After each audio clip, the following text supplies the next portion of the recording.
Can you hear me now? I can hear you. I can hear you. Awesome.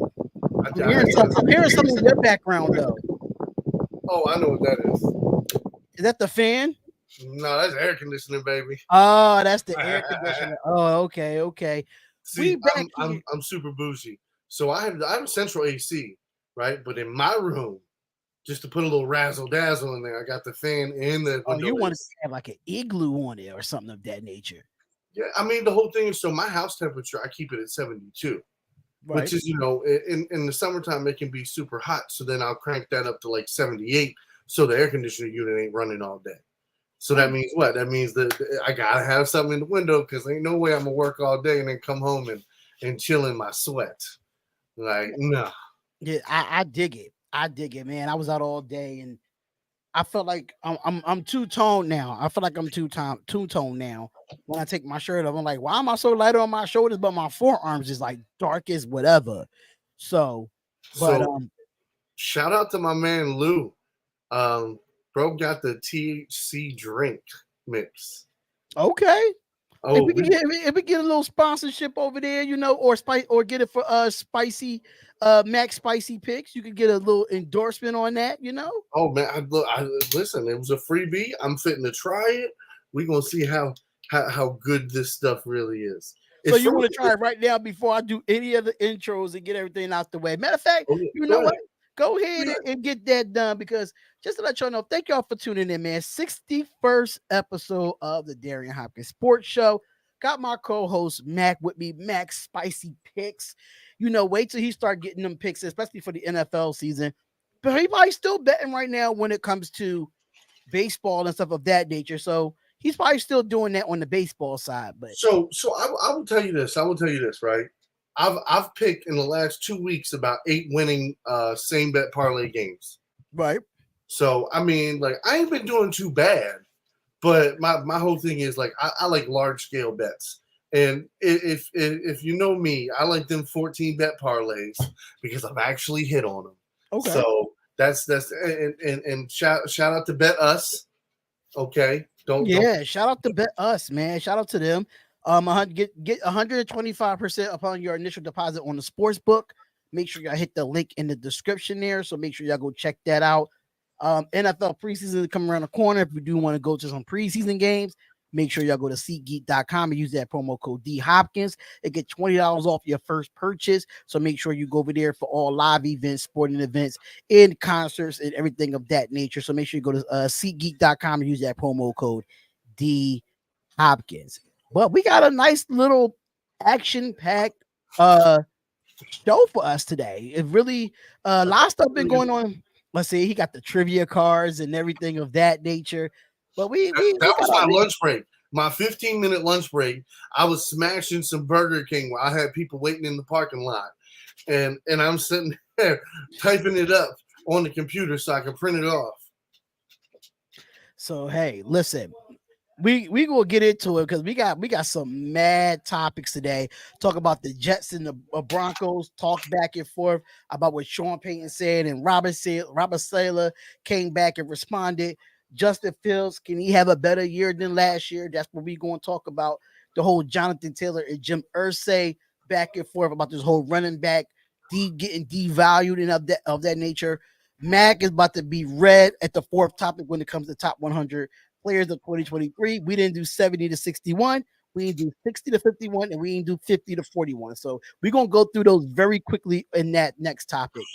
Instead of make or break for Dak Prescott, we said, is it make or break for Kirk Cousins? And I'm going to tell you why it's not make or break for Kirk Cousins, in my opinion. But we might break down some college football if we can get to it. But I do want to get to some trivia. And I got a topic for you, Mac, that I didn't even tell you though. The question is, well, we're gonna get to it. Will Lamar Jackson throw for 4,000 yards with the wide receiving core that he has? So we're definitely going to get into that. And instead of me putting the Damian Lillard thing in there, that's what I added and subtracted because I didn't get a chance to do the start, bench, and cut. So I was like, okay, let's throw Lamar Jackson in. Can he throw for 4,000 yards with this wide receiver core that he has? And I know you've been watching training camp as well. And the other one, of course, if y'all did not see the boxing match over the weekend between Crawford and Earl Spence, Oh, it's going to be talked about today. And I didn't even watch it, but I did see the highlights of it. It was bad. It was bad. I mean, I will say this: that was an overhyped, overrated fight to begin with. You think so? Bro, again, like all I'm saying is, right? What happened if one of these guys get in the ring with Tank? Eventually, it's gonna happen. What you think Tank gonna make them fucking look like if they want to go 7-8 rounds? I mean, was it the sixth round when he got the knockout? Yeah. The sixth or the seventh. I know it went more than 5 rounds though. Look, I'm gonna be honest with you. I didn't watch the fight live. I watched the YouTube replay. To me, it was I didn't pay for it either. I could have watched it on the Fire Stick, but I just watched the replays of it. Listen to me. At this age in the game, if you paying for it, like, hey, look, you must got it. To you. You must got it, bro. Because I mean, unless you own a bar or a restaurant, to pay for that is foolish. You know what I mean? Unless you got multiple people coming to watch that moment, nah, not me. It's called StreamEast.xyz. See, I had the Fire Stick, so I get all the fights, no matter if it's UFC, MMA, boxing. I had the Fire Stick, the jailbroken Fire Stick, by the way. That's what my wife has, but bro, I don't like that damn thing. I'd rather watch a fight on my damn phone and put it just airplay it on the TV. Yeah, the lag is the delay is really bad on the Fire Stick. I can say that. So I'd rather watch it like on Dofu Sports on the app or Stream East. I'll watch it on one of those before I go to the Fire Stick. But if I want to watch it on my big TV and not share it from my phone, then I'll just plug up the Fire Stick and call it a day. Look, and then I'm gonna throw off topic up here real quick, right? Just touch on this. The Orioles won the series versus the Yankees. The Orioles' kryptonite has always been the Yankees. Okay, so for us to win this series and to be first place in our division is freaking huge. How about them fucking O's? I know. Mac wanted to come up on here and talk about it again. I in the next couple of weeks, we're gonna have to find that clip. We're gonna have to find that clip where I said that we were gonna win 80 or 90 games, and everybody was like, "Oh!" and people were like, "That's crazy." And now I'm like, "Bro," and the whole thing is right. Tomorrow's the end of the trade deadline, right? Yeah. And what have the Orioles done? Nothing. So if we go in here and we still bang 80 plus fucking wins, bruh. That's gonna be insane if that happens. That's going to be insane. But before I want to get into some things, I do want to say RIP to O'Shea. O'Shea was part of my extended family in my community. I didn't share the link, but it was on the New York Post. I got the news Sunday morning about he was at a local gas station and they was pumping gas and these Muslims came out. And I guess they was blasting music, of course. I mean, they was blasting music, and the guys was dancing at the gas station, just pumping gas, just trying to have a good time. They was drinking, they went to the beach and stuff like that, and got into a little altercation. They walked away from it, and I guess the Muslim guy kept saying something, and all the guys came back, but O'Shea was trying to, deviate the situation. Like, listen, we don't want no trouble. We just here having fun. We came from the beach. Blah blah blah blah, and got stabbed strictly in the chest, right in his heart, because he was gay. Basically, they was having a good time at the gas station. I mean, they just came from the beach. They was drinking, and it's crazy because I FaceTimed him on Thursday and talked to him, because we all like in this group chat and we all talk to each other if we're not near each other. So I want to send my condolences to my extended family, the House of Old Navy, and his biological family as well. So we just live in a world where stuff is just hatred and stuff of that nature. And rest well up, Auntie, because Philly is getting bad. Hopefully good that she didn't hit her artery, didn't hit her spine when it comes to her back. But she's still in recovery in the hospital. So big ups to you. You are a survivor. You are one of my heroes. And O'Shea, until we meet again, brother, rest in peace to you. So just wanted to get that out the way before, because I know I'll be sharing my live to my personal page, and a lot of the people that I know him that know me as well. So just wanted to let the people know about that. I didn't want to leave it out, because of what I do behind the scenes outside of this. Um, Okay. but I mean, so you think the only reason that the guy killed him is because he was gay? yes, because they was playing Beyonce, they was dancing. Of course, they more on the feminine side of things, and the guy told him, don't be dancing like that because I'm Muslim. Hmm. So from what I've seen on the video, it So, didn't have the so audio. it was a personal attack then. Okay. Yeah, I feel like it was a hate crime. Just I couldn't hear the audio of the video, but watching the video, they was pumping gas. Mind you, they didn't go inside because you usually at the gas station you can use your card at the pump. So they didn't go inside, but you see literally on the video, they come outside and just stare and they pull their phones out, and I couldn't hear what they were saying, but their phones was out, and they Okay. got the owner of the owner of the store was trying to break up the situation, and yeah, one thing led to another. So Yeah. that's 28 years old, by the way. 28 years old. He was a dancer at Philadelphia. He's a professional dancer. But he was in the scene that I was in. So basically that's what it was. So RIP to you, O'Shea, and hopefully I know the funeral arrangement so I can actually go. But let's get into it, y'all. Let's get into enough of the mushy stuff. I know he's watching over us, so hey, it's all good. But let's get into it. Let's get straight into it. This Denver Broncos and New York Jets trash talk. Now, I know you've been watching it, Mag, about how when Sean Payton came out the other day, and he stated that addressing Nathaniel Hackett, the former head coach of the Denver Broncos, and I think he was the offensive coordinator for Aaron Rodgers in Green Bay before he got that job in Denver, got fired, and Sean Payton became the head coach. So Sean Payton comes out and says in a press that Sean Payton believes that the work that Hackett did and his staff with the Broncos in 2022 was one of the worst coaching jobs in the history of the NFL. And here comes Robert Slayer, because right now Nathaniel Hackett is the offensive coordinator for the Jets now, which is Aaron Rodgers is over there. So Robert Slayer comes in and responds. Whatever the hell he can say whatever the hell he wants. And I kind of live by the saying, if you got no haters, you ain't popping. So hate away. That's quote unquote of what Robert Slayer said. Here comes Sean Payton with another response, talking about some uh Payton. He said that he respects Robert Slayer and he would like to talk to him about this situation, but he thinks the world of Robert Slayer and he knows him. He don't know Nathaniel, but at the right time, it certainly will bring more interest in the game when we play them. It seems like years from now, but I'll handle it right away, Peyton said. And Aaron Rodgers come out and says this today. It said Rodgers quickly took a shot back at the response, calling his comments inappropriate for putting down another coach at his level. The quarterback added that Peyton must feel insecure to tear another coach down.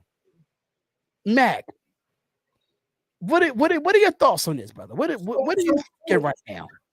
What I'm thinking right now is, Sean Payton better hope to God that Russell Wilson plays a million times better than he did last season. Because if not, brother, you gonna be sacked. You gonna be shit on. Your coaching career is over.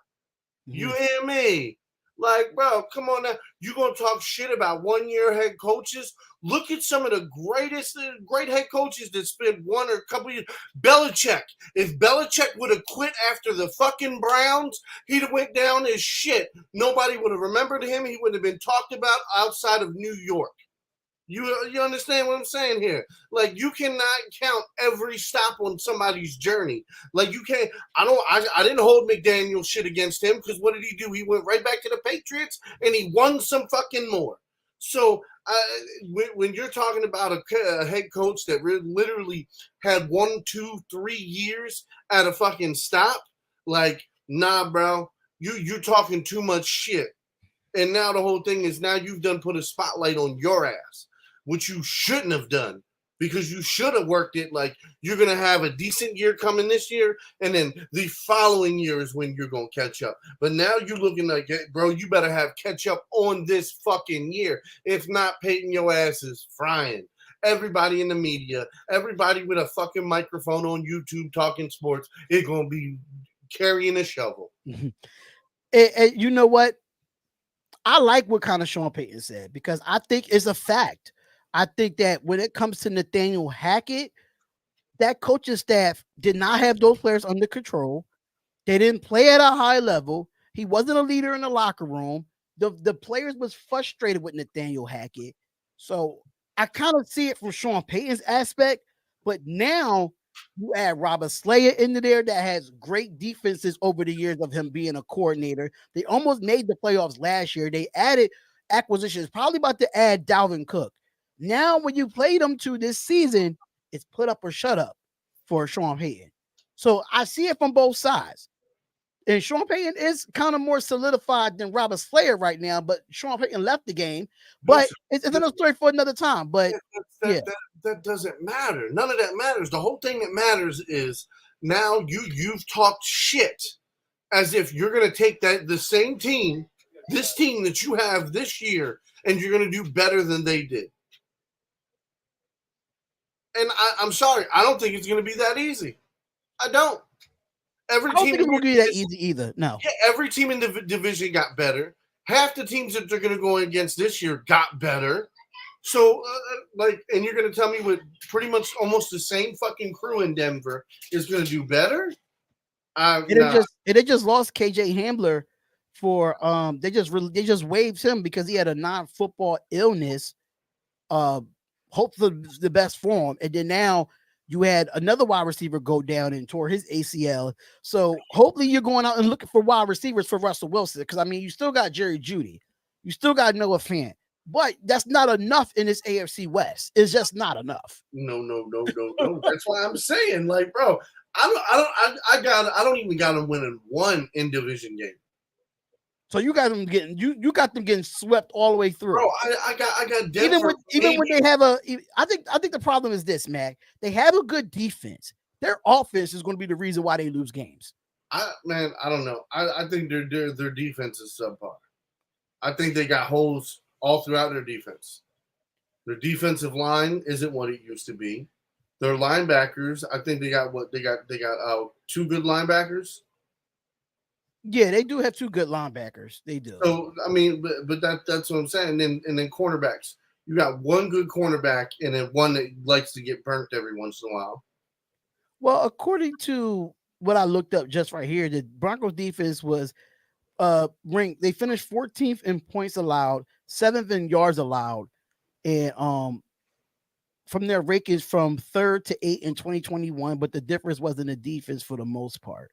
But they, according to their ranking, they ranked overall fifth in second in defensive scoring, allowing 17 points a game in 2022.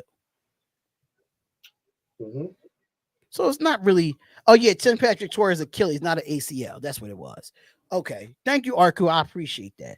But this offense got to put up points. The offense got to put up points. Simple as that. I mean, again, like my whole, like I said, brother, I think this year a whole lot of teams got a whole lot better. Yeah, especially in the AFC, of course. That's the way the AFC is stacked. Yeah.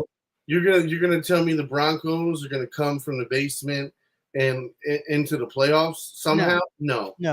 I think it's gonna be a couple of years before Sean Payton sees the playoffs again with this team. He's gonna have to rebuild this team. He's gonna have to. But that's the whole thing. You sat there and you talked shit like you was gonna do a complete turnaround in a year. How long was Nathaniel Hackett there again? He was there a year. My point exactly. So good. By this time next year, you got like you need to have 8 to 10 wins. Talking that kind of shit to me. Not even 8 to 10 wins for me. You have to, when you play them this year, you have to beat the Jets. It's put up or shut up. They play this year. You got no fucking choice now. You have no choice now. You done put that shit. That cow's out the pasture, baby. Yeah.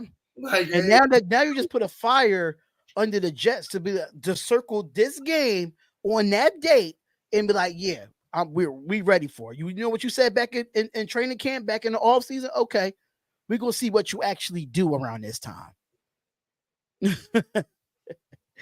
But Russell Wilson throwing 2 interceptions that game, guaranteed 2 interceptions. Y'all heard it here first, man. Y'all heard it here first. Y'all heard it. He would throw 2 interceptions. For me, I wouldn't be surprised if he threw 3. So here's my take. So linebacker and Sauce. That's what I think. Now it could be a safety. Listen, Sauce might get 2. I know Sauce. I know Sauce is going to get one of them. Sauce is going to get one that it ain't even going to be his man. He's supposed to be covering. He's going to jump somebody else's route and grab a ball.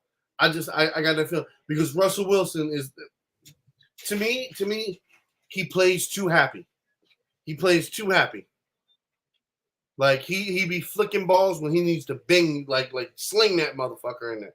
Right. You know what I mean? Like I don't know what it is. That's the only way I can explain it as a football player. He just plays too happy. Like if that was my quarterback, I wouldn't be happy. I'd hate to have to block for that motherfucker because he's going to throw a bunch of bullshit passes. Like I'll say this as a Ravens fan, it reminds me of Joe Flacco when when you seen him start to decline and go down that hill where he was just playing the game. You know what I mean? Like he more so played scared, but I'm saying Russell Wilson for the last couple of years he's played real happy, and the happier you play, the obviously, you see what happens. You're just playing a game. This isn't a game to play. If we want to be honest, this is the fucking NFL. This is the big boys. You know what I mean? Put them big boy pants on, basically. Yeah, no, and ball out. Like, and that's what he needs to do. He's got no fucking choice. But that's my whole thing on the offensive side of the ball.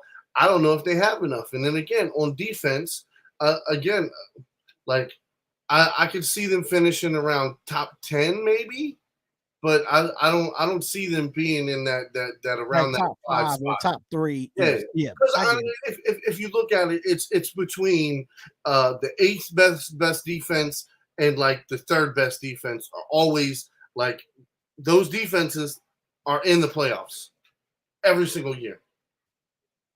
You know what I mean? Yeah. But then you turn around, you look at the offensive side of the ball. 90% of the time, they got a really good quarterback. Yeah. And that's no offense, but that's kind of what pissed me off about Rodgers at Green Bay. So again, now with Aaron Rodgers talking shit, kind of leaves him how he's going to play against that defense now. Well, again, here's the whole thing. I could see Rodgers beating them with 22, 24 points. You know what? I wouldn't be surprised at that. Because I wouldn't be surprised at that at all. But with the defense that the Jets have, I guarantee you the Jets defense ends top 5. Unless they get a slew of injuries, that's going to be a top 5 fucking defense all day long.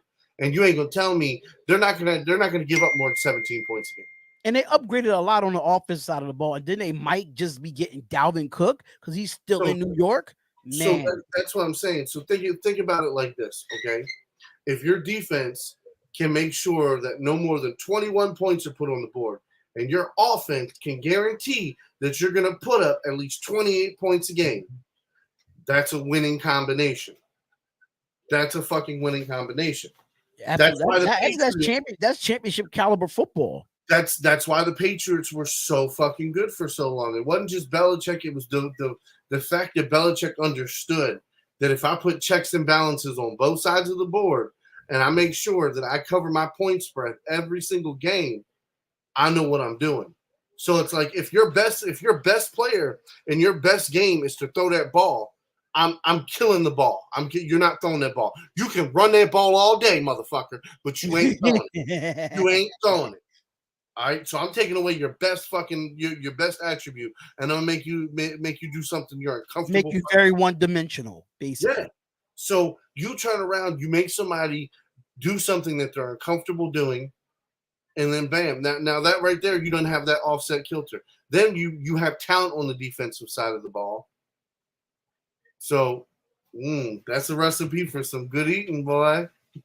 And if they could bring in Dalvin Cook, I think they really got a shot now. If they bring in Dalvin Cook. But speaking of quarterbacks, Justin Fields, is it a make or break year? Not make or break year. Will he be better than last year? And I did my research, Mac. I'm not going to even lie. I did my research, and I think he is going to be better than last year. And just from looking at it, if you look at his last year numbers, and hopefully this can prove as far as his completion attempt ratio, because this past year he had 318 attempts, only on 192 completions. He did throw for 64.4% a completion percentage with 2,242 yards, with average of a 7.1 average and 17 touchdowns and 11 interceptions. That's in his second year. So I think he improves from that. And the reason why I think he improves, we already know the Bears defense is going to be they're going to be very good. I think they upgraded their linebacker position. They went out in the draft and got some young guys as far as defensive back and defensive line. They got some interesting defensive linemen in free agency as well. But I think if you add in DJ Moore and former Packer tight end Robert Tonyan, you give Cole Kmet his money, still have Darnell Mooney. I understand you lost Montgomery, but you still get Deontay Foreman, which is a pretty solid back, but he's not a top 10 back, but he's a guy that can run the ball. It gives you that same type of familiarity with David Montgomery. They did address the offensive line, getting the offensive line and Darnell Wright from Tennessee. And crazy is that according to Pro Football Focus, and I don't like to use these stats, but they really good on their offensive line stats.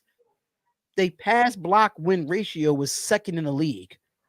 They pass block grade is 68.2, which is 16th in the league. So they could pass block, but it's not as great because they know they can run the ball. We know the Bears can run the ball. We all know that.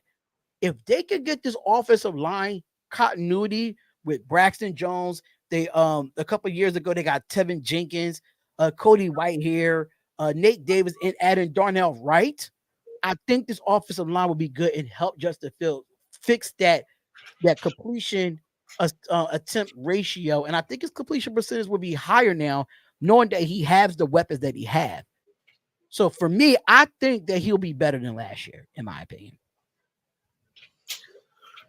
I mean, I think he's going to be better, but that's some, I guess, understatement or overstatement for real. I mean, he doesn't have much. Like it's not like it'd be hard for him to improve.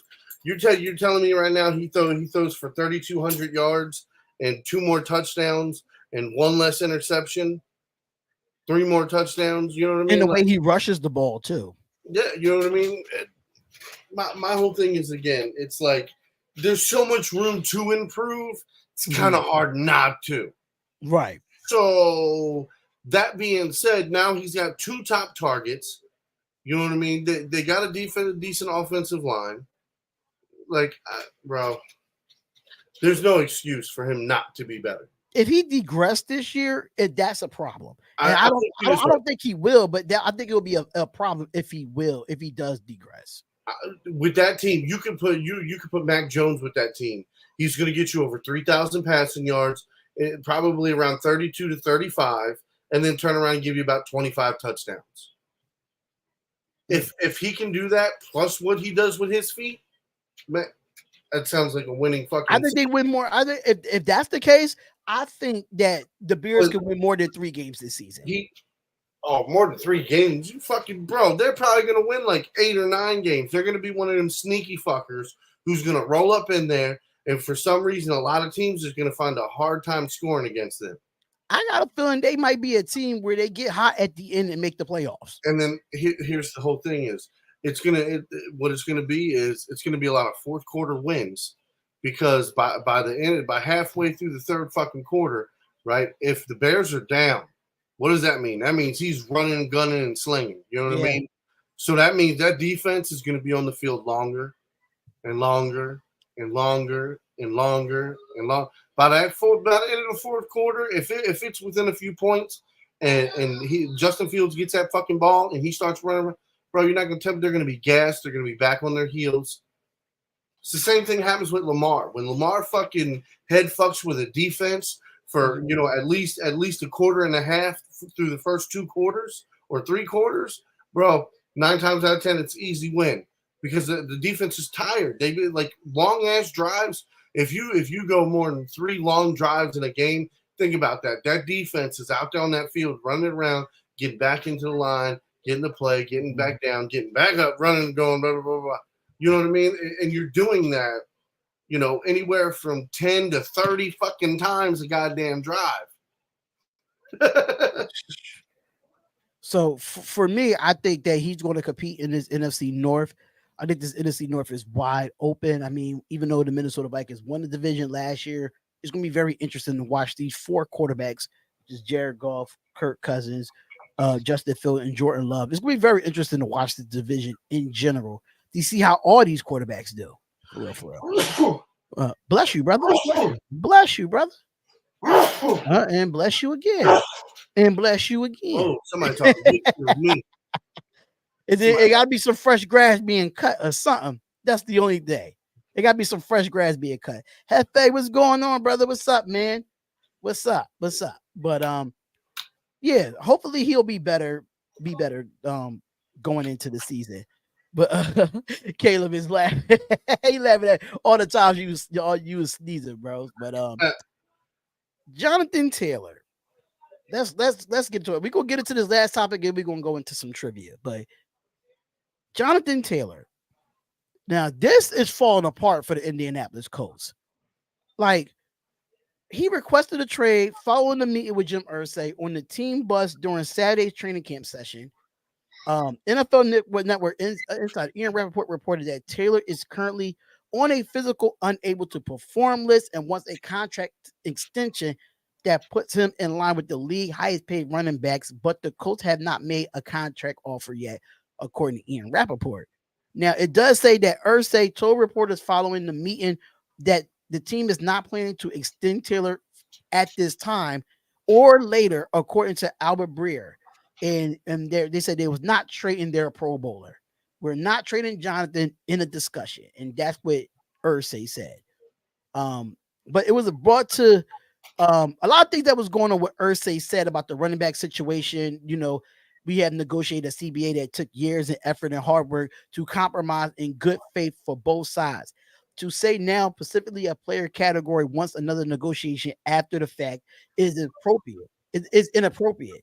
Some agents are telling bad faith, which is Taylor's agent, reply saying bad faith is not paying your top player.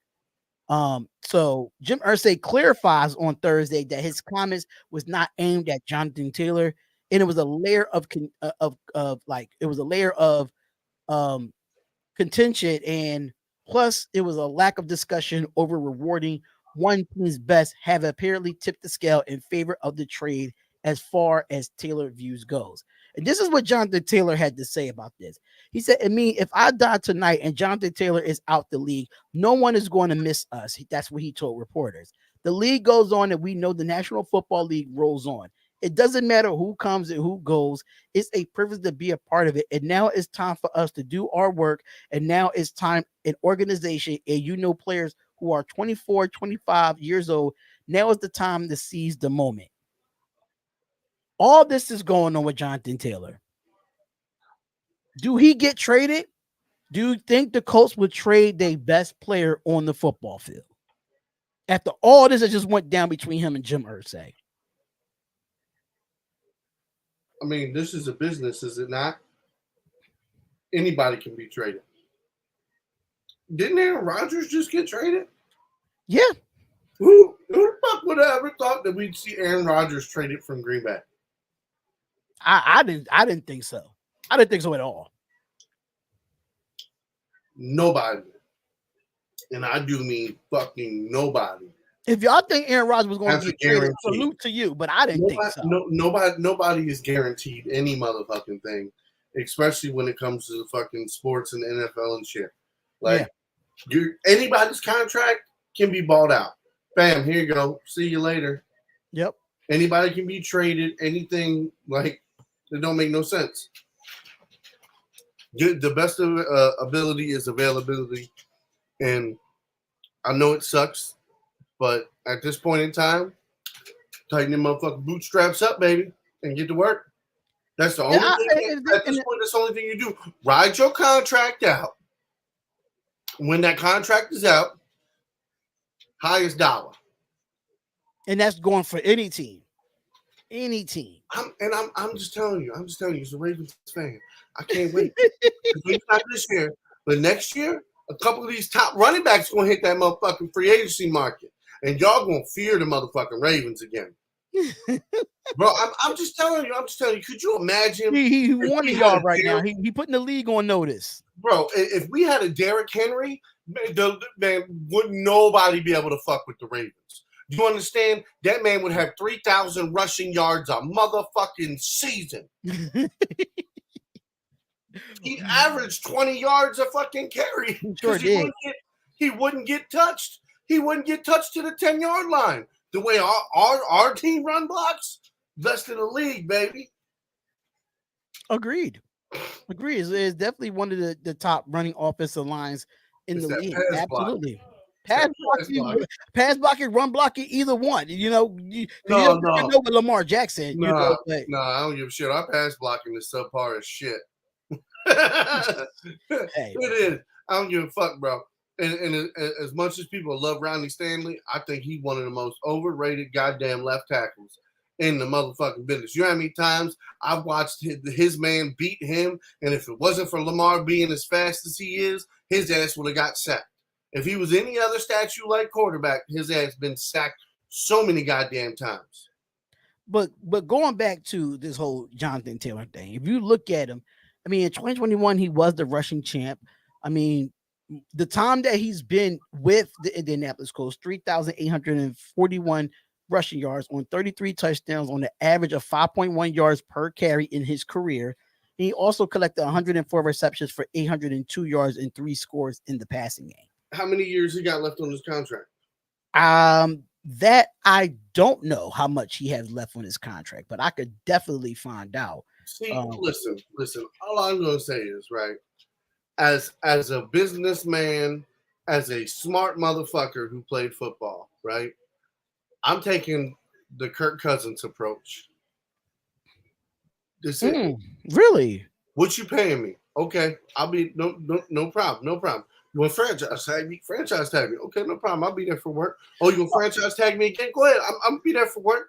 But that following motherfucking year, when I'm free, baby, I'm free. And that's actually after this year, Matt, he will be a free agent in 2024. There's my point, bro. What are you scuffing for? You got one more year. One more year, stack another year. You see the payday. You want to get paid like McCaffrey did. So then, bam, double stack them years. Not only was he the best this year, not only was he pretty much the best this year, and this year he was the motherfucking best. Then go reset the fucking market. Help push everybody's fucking bag a little bigger. But that's the whole thing. Is like you have to do it right in these situations. Like if you're up for a contract, then you get a new contract. But everybody, like especially some of the running backs, like, bro, you have to think. Look at Haynesworth. After Haynesworth got that big-ass contract with the motherfucking Redskins, what happened? They thought that would reset the market. Didn't it? Fuck the goddamn market.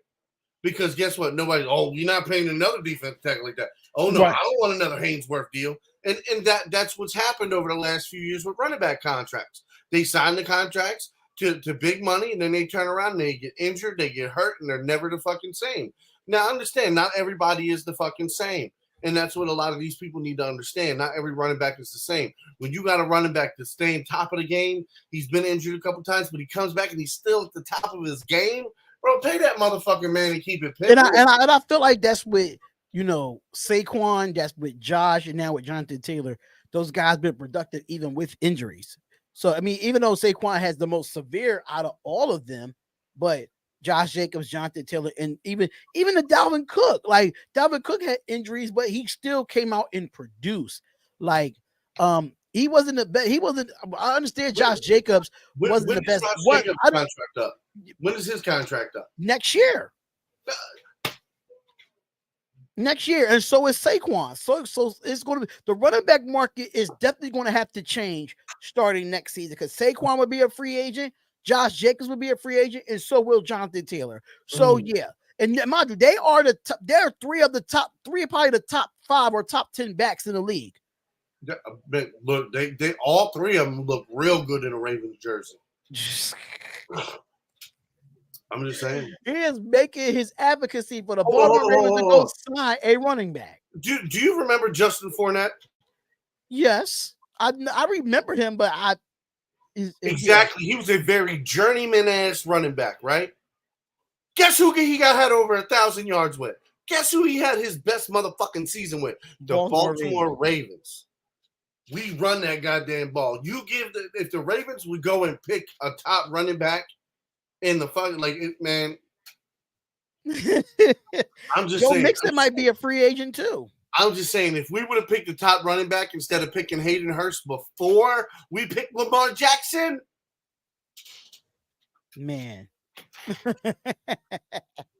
That's all I'm saying. You know what I mean? Like, bro, we've wasted a lot of first round motherfucking picks lately.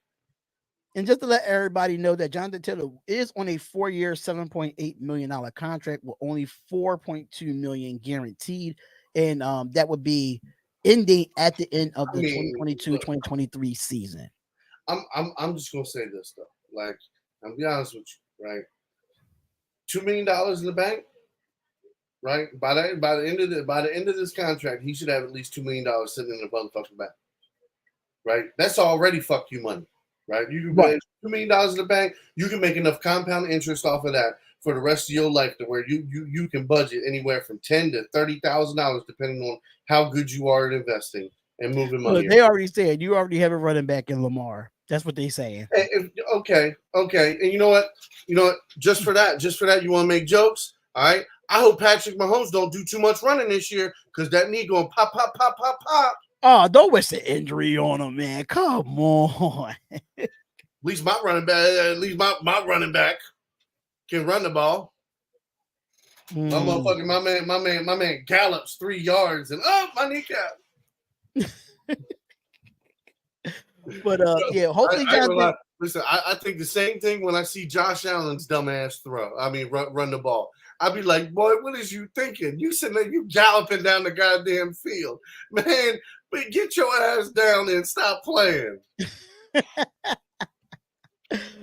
Oh man, but hopefully Jonathan Taylor could get his contract probably sometime next year. If he just becomes a free agent and goes somewhere else, then he can just go somewhere else and get the contract because I know somebody's going to pay Jonathan Taylor.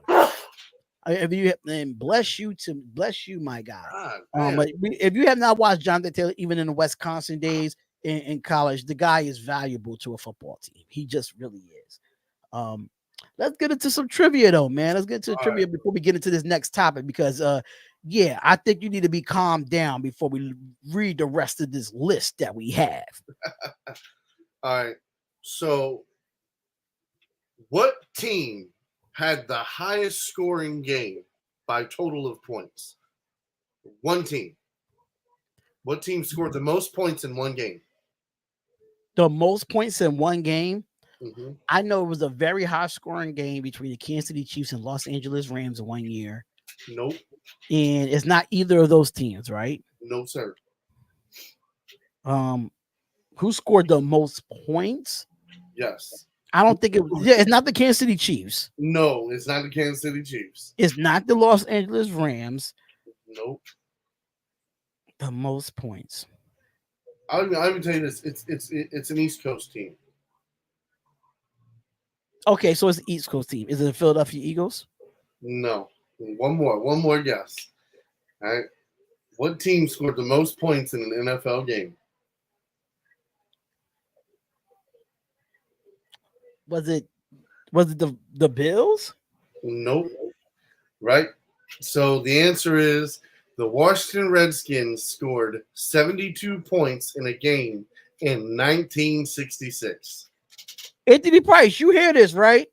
The Washington Redskins in 1966 scored how many points now? 72 points in 1966. And who did they play in that game? I don't have that information. Oh man, I just have the year and the points and the team. Oh wow, that's wild, Caleb. That's wild, my bro. Like Right? that goes crazy. Woo. What? 70? Listen. I'm and that sure has not been broken to this day. There's is that the Jim Thorpe days? That might be the Jim Thornton days. They might as well. Yeah, bro, no. So Jim Thorpe was he was like half Native American, and he was pretty big for the day. I think he was like 6'2", 230 pounds. And back then, your average lineman was maybe 200 pounds. So, being said, him being a running back / quarterback / whatever, you know, it was pretty unfair. All right, I'm gonna do one more trivia, and then we can get to the next. So topic. they did it against the New York Giants on November 27, 1966.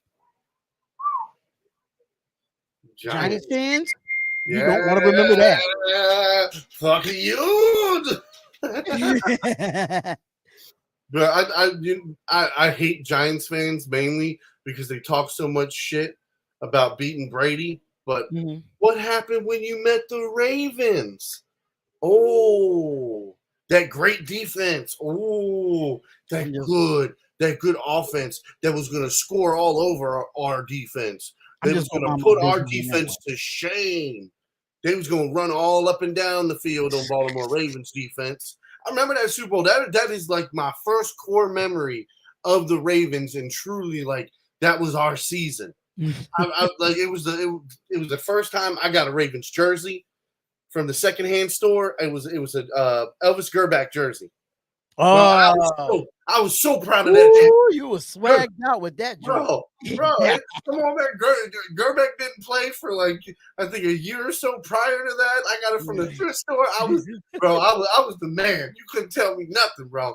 I remember like when we came to the Raiders, we played in the black hole, and it was like, bro, my next door neighbors at the time, they were big Steelers, Raiders fans. The people up the street were Redskins fans, and they were rooting for the damn Raiders.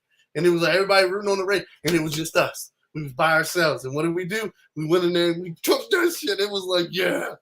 And then, like I said, the cherry on top, that Giants win, forever. That was that got memories for y'all, man. He got memories for y'all. Oh yeah, where's that offensive touchdown at? Huh? Where's all them offensive touchdowns? Oh, that was right. That was our non-quarterback, Shannon Sharp and the boys. Talk your shit, man. That's just because of the Giants. Like I said, talk your Ravens shit, man. Do that. All right. So the next trivia, right? Okay. We'll keep it in New York. Okay. Okay. What was the New York Jets' original name? What was the New York Jets' original name? Oh, damn. I'm not supposed to know that. I thought it was always the Jets. And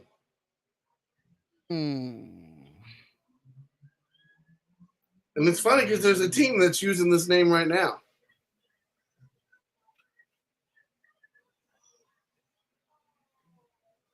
The airplanes.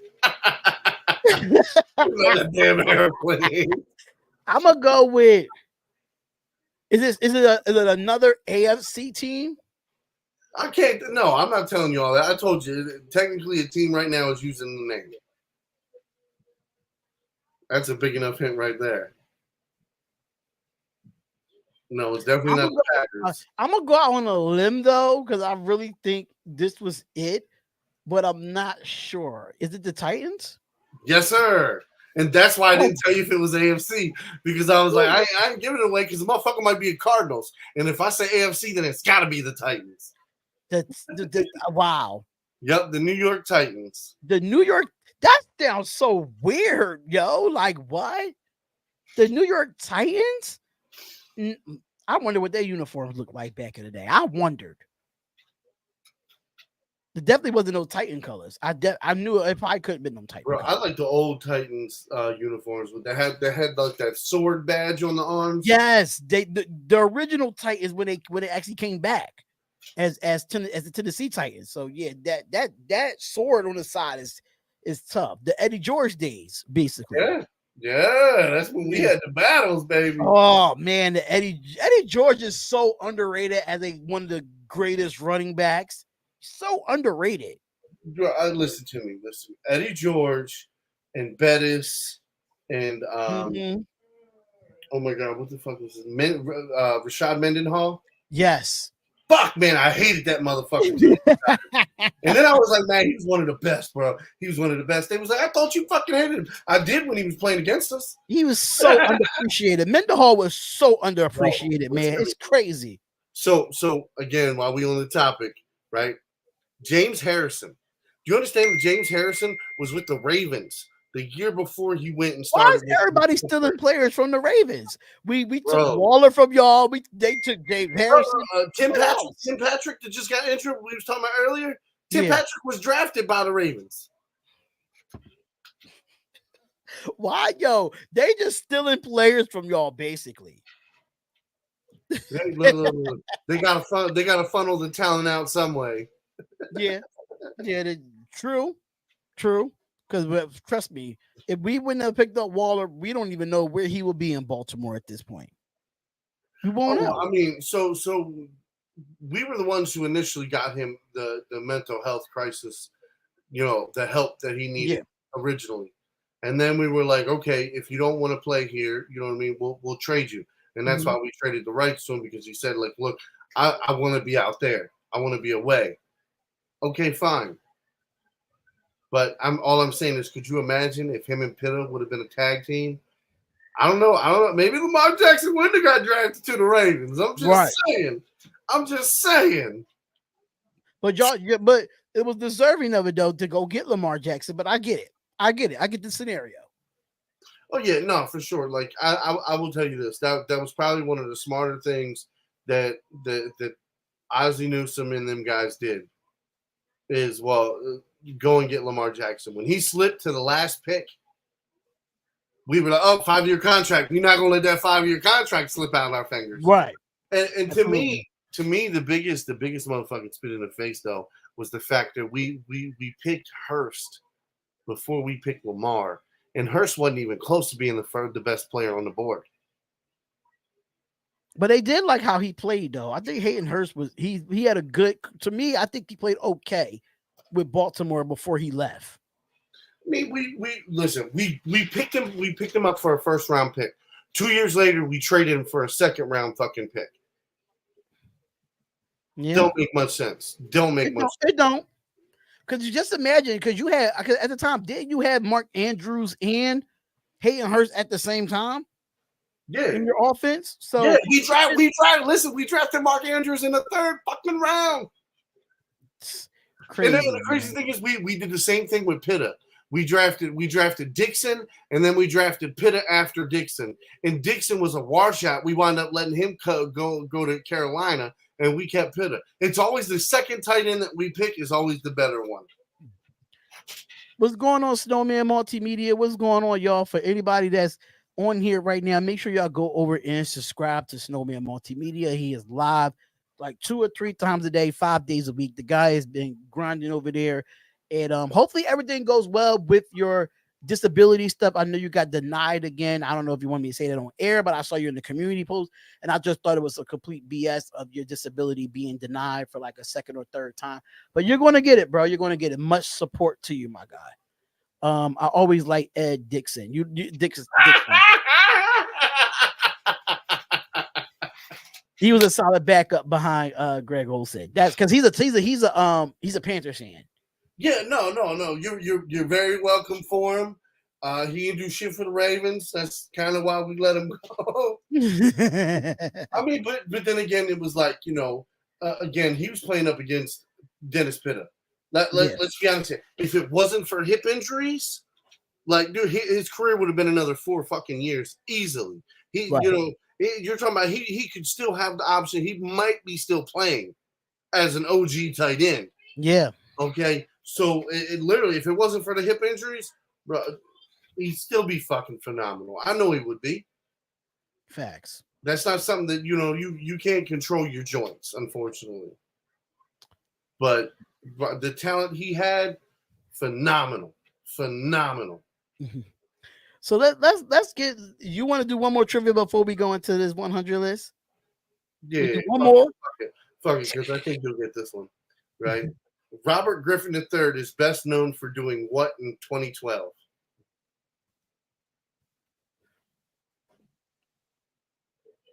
Robert Griffin III is great for doing what? Is known best for doing what in 2012? Was it in a playoff game that he scrambled or something like that? No. It's nothing. So it's nothing about any particular game. It's more about the season. What did he do in 2012 that was phenomenal? Win Rookie of the Year? Led the league in passing? I don't know. So he led the league in passer rating. Oh. At a 102.4. Damn. Yes. 102.4 ain't that's up there with some of the top. That's probably the best. Is that the best ever? When it comes to that, I haven't seen anybody throw at least. I mean, I saw 101, but 102 is that the best passer rating that we've seen as any quarterback in the league? No, it's not the best ever. But what it is it's a phenomenal number for him and for that year. Okay. And that's why that's for his style of play. So yeah, because most people remember the man. If Robert Griffin wouldn't have got injured, man, that 2012 season, bro, if he would have been able to build off of that, like, oh my god. And you know what? And again, Haloti Ngata and the Baltimore Ravens went ahead and sussed that shit out. It don't even matter because the game when we injured him, Kirk Cousins came back and whipped our ass. We fucking lost the goddamn. And the whole thing is, what was that cornerback? What was the cornerback? Fuck. For the Redskins? Well, now the Commanders. Oh my god, what the fuck was his name? Was it Ronald Darby? Was Dante something? Dante. You talking about wide receiver or corner? Corner. He was a cornerback. I know they had a receiver. I think it was. Oh my god, I can see his face, but I cannot remember his. Come on, Anthony Price. You're a Commanders fan. Who was the corners back then at that time? Or is it Dion? No, the fuck was his name? I don't think it was Dion back then. I think no, not Sanders. Not Sanders. I'm talking about another guy. He went to the fucking. Oh. It's right there. You can picture the face, but you can't get the name. No. What year was it? 2012 Redskins.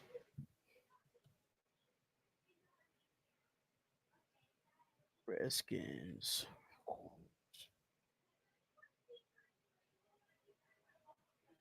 So they had D'Angelo Hall. Thank you. Listen to me. So I was standing outside the Gaylord when he pulled up, like early in the morning. Okay, so he's coming out, and I'm like wearing all my Ravens gear, getting ready to set up for a gymnastics concert in the conventional hall at the Gaylord, and he's standing there, and I'm like, you guys gonna lose today. He was like, yeah, you think so? I was like, yeah, Baltimore Ravens gonna kick your ass. And he was like, we'll see. And gets in his fucking $50,000 goddamn truck with giant fucking rims and pulls away. And I was like, yeah, I talk shit to that motherfucker. Yeah. Turn around, the son bitch picked him. Fucking picked Joe Flacco off. I was mad as a motherfucker. I was like, man, I shouldn't have said shit to him. He said Hall lost my respect when he called out Hopkins in practice and Hopkins broke his ankles. Oh yeah, I mean, I'm not giving no actual respect to him. I'm just saying, like, He just So, backed it up because of what you so said as a fan. between 2010 to probably like 2016, I was a stagehand. I did all kinds of events for all different kinds of fucking different companies, different people, different events, and I did a lot at the Hyatt. I did a lot at the Gaylord. Well, if you know anything about the Ravens and the Redskins, the Ravens stay at the Hyatt right off of Light Street, right?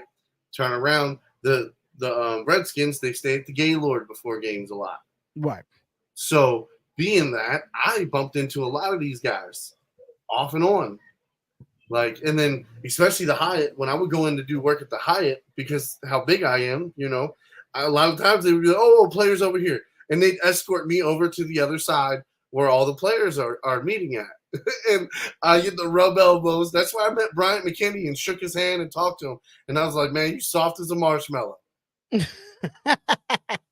gonna sit there and I was like, I wasn't joking. I mean, I was being dead ass. Yeah, no, I met Pernell McPhee, Matt Burke. We actually took the elevator up together. It's pretty cool. So, just one of those little awesome times in being a stagehand. All right, so all right, let's get to your list so I can get nice and pissed off. Yeah, so I'm actually going to share the screen on this one. They Sharp Football Analysis put it up. But this is from the players. They did an article on it. That is super blurry. I know. I'm trying to zoom it up a little bit more to see if you can see that, if it lets me. If not, then I'll just yeah. But I can read it off a little bit just to let you know. So we going off of the last one was DeForest Buckner with, you know what? I'm not gonna even. I don't know why is it blurry like that, but yeah, I'm gonna stop sharing it. Screw that. No, most of the teams when they come in to play the Ravens, they stay at the Marriott. If the Marriott is booked for any reason, then they might stay at the Hyatt. But the Hilton, they might now. I know in past years they haven't stayed at the Hilton because I mean it's just the buses and the traffic between those two hotels would just be horrible. Mm-hmm. So that's why it's like they have the Hyatt in front of the, you know what I mean, in front of where Camden Yards is, right around the corner from the football stadium, and then on the opposite side, right off of the main street, I believe it's Green Street, is where the Marriott is, and so they have the other opposite team playing right off of that, or it's Russell Street, I don't know, but one of them streets down there. So we did the top 100 list. We stopped at 71, which was at DeForest Buckner. So we're going to do 70 to 61 real quick. I'm just going to go through it and let Matt go off. And I might have something to say about this too. So number 70, they have Joey Bosa, Chargers. Number 69, Matt Milano, linebacker from the Bills. Number 68. Matt Milano is better than the motherfucker. Come on, bro. Eat a dick. Eat a dick. Whoever the NFL motherfuckers who did this list, eat a dick. Eat a bowl of motherfucking dick. You motherfucking you dick. Just let me get through it, Mac. Just let me get through it, and I'm gonna let you go off the way you go off. 68 is Zach Martin, guard from the Cowboys. Number 67, Armand St. Brown, wide receiver from the Lions. 66. You about to be mad up at this one. Just wait till I'm finished till I get to 61. Jared Goff is 66. And for the Detroit Lions. 65, Darius Slay, Eagles. 64, Aaron Jones, Packers, the running back. 63, Grady Jarrett, defensive end from the Falcons. 62, Bobby Wagner, Rams/Seahawks now. 61, Deebo Samuel. Good, trash, good, trash, trash, trash, trash, good, trash, trash. 66, Jared Goff over Lamar Jackson? Yeah. Matt Milano at 68. 69. Bro, I mean, I could see the 90s. I can see that pumping. But now, like I said, bro, this is 100% a fucking beauty contest. Ain't no way. Ain't no way. Ain't no way. Did they tell you what players they were picking from? What player would? No, it didn't. How many players? Does it say how many players?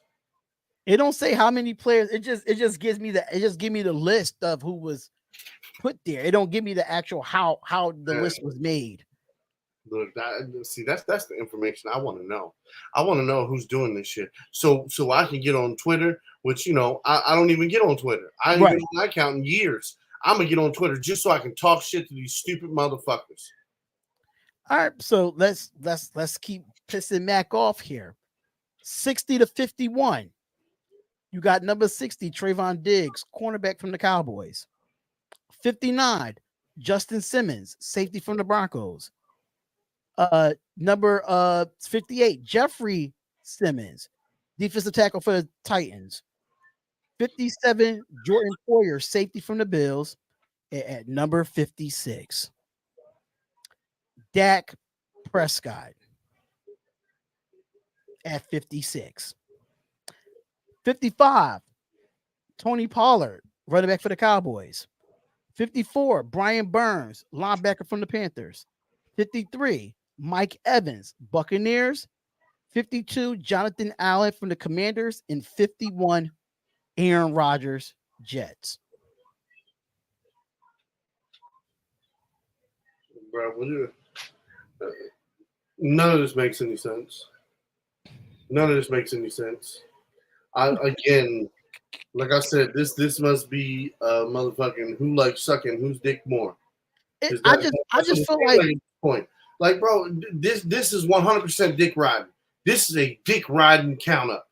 I'm very disappointed in this list this year. I'm very disappointed because I'm usually saying, okay, this is not a bad list from the NFL Network, but it's getting worse by the time we count down even more. I'm wondering what the top 10 is going to look like.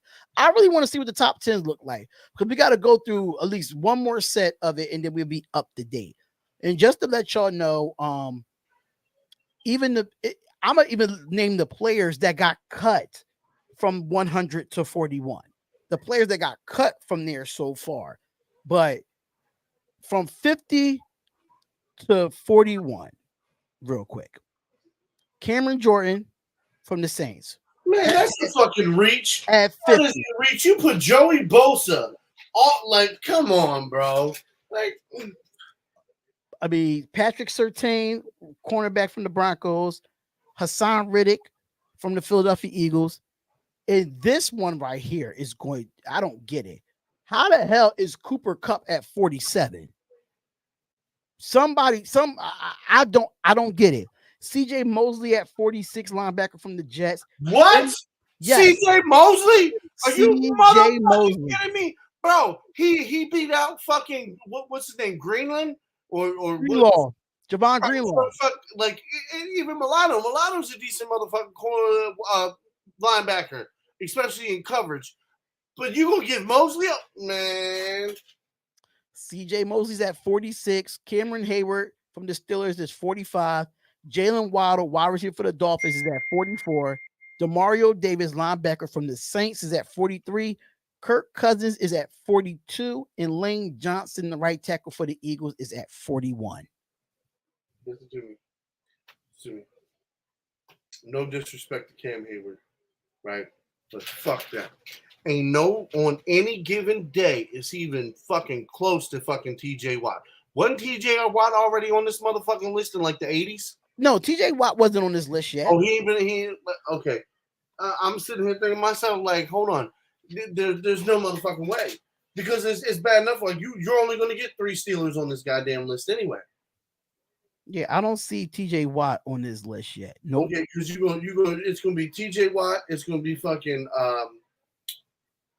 what's the name? Cam. And then it's going to be Minka. So, this is crazy to me. According to NFL Films, these are the following 10 players that missed the cut for the top 100. Quadre Diggs, safety from the Seahawks. Cordell Patterson, running back from / receiver from the Falcons. Kevin Byard, the Titans safety. James Bradbury, the corner for the Philadelphia Eagles. Joel Patino, the guard from the Cleveland Browns, T.J. Hawkinson, tight end from the Minnesota Vikings, Jimmy Ward, safety from the 49ers, now with the Texans, Alvin Kamara, running back from the Saints, Jordan Brooks, linebacker from the Seattle Seahawks, and D.K. Metcalf from the Seahawks. Look.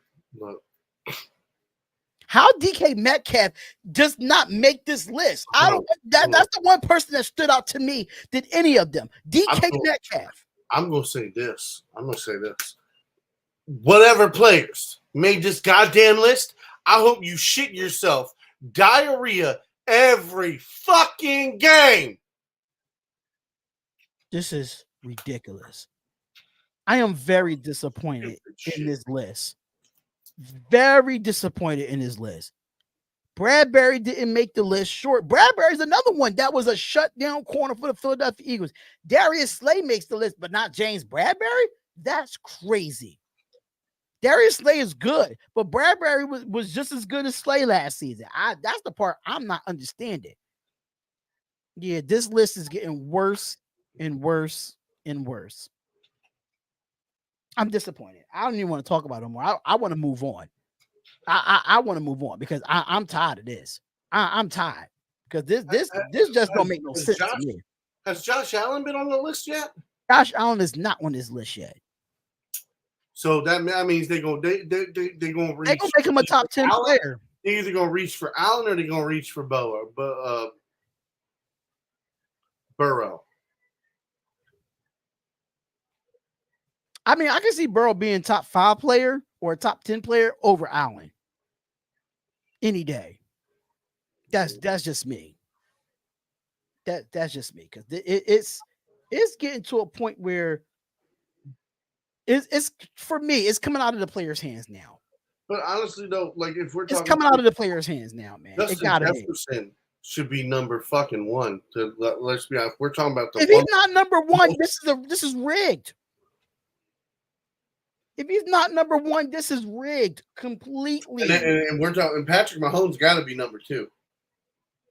But they might give it to Patrick Mahomes because of the fact that he won the Super Bowl. That's why he might just get it. But no, Justin Jefferson should be the number 1 player in the league. I don't care if he won the Super Bowl or not. Here's my whole thing. You put Justin Jefferson with any motherfucking quarterback. Any quarterback in the league. Any quarterback. He gonna motherfucking put up 1,200 goddamn yards. This list just made me sick, man. Just made me sick. It really did. But next topic, we're going to talk about somebody that is actually on this list, and that's Kirk Cousins. Is it a make or break year for Kirk Cousins and the Minnesota Vikings? Yeah. I'm going to say no. It's not a make or break year because Kirk Cousins has done his job, even though he doesn't play well in prime time games, which you can actually understand is a make or break here. But Minnesota's defense has not been great to Kirk Cousins. Last year, this Minnesota Vikings team scored 24.9 points in 2022. That defense ranked second to last in pass defense and second to last in run defense. Kirk Cousins could do whatever he wanted. So I think 24.5 points is enough for you to win a football game. But if your defense is giving up the same amount of points, that is not Kirk Cousins' fault. If you look at him in the years, in the 80 games that man has played in Minnesota, he has a passer rating of 100.9 with 20,934 yards, 153 touchdowns, and 50 interceptions in 80 games with the Vikings. I understand he's 1-2 in the playoffs with the Vikings, but when your defense is at the bottom of the barrel, what else Kirk Cousins needs to do? Score 38 points a game. Yeah, I don't think that would matter either because not to toot my own horn, but a couple years ago, the Las Vegas Raiders averaged 30.5 and gave up 30.5 and still lost games. Well, that's why I said 38. So you think 30 is not enough? No, I think 25 points a game is enough to win a football game if you play it correctly. Yeah, I mean, that's if you play it correctly. The whole thing is if you don't have a defense, that means you need more output out of your offense. That means pretty much every single time you get that ball, you have to score to guarantee a win. That's it. So you need to run high efficiency offense. I think the offense is already at a high efficiency. You got Justin Jefferson. You had Dalvin Cook last Well, season. I think exactly. they did enough. That defense could not get off the field. Yeah, no, absolutely. I'm not saying it's. I'm just saying, score more points. Score more points. If you ain't got no defense, you got to score more points. I'm just giving you facts. That's all. I get it, but I feel like I don't think it's a make or break year because you can put Kirk Cousins on any team in this league and he's going to put up the numbers. The whole thing is, Give him a good defense. It's a make or break playoff year. If he gets to the playoffs and he shits the bed, that's on him. I mean, I think yeah, he's only 1-2. He's been in 3 playoff appearances for the Minnesota Vikings. He is 1-2. If he could make it at least be a 500 quarterback in the NFL in the playoffs, to be 2-2, I think his job is safe in Minnesota.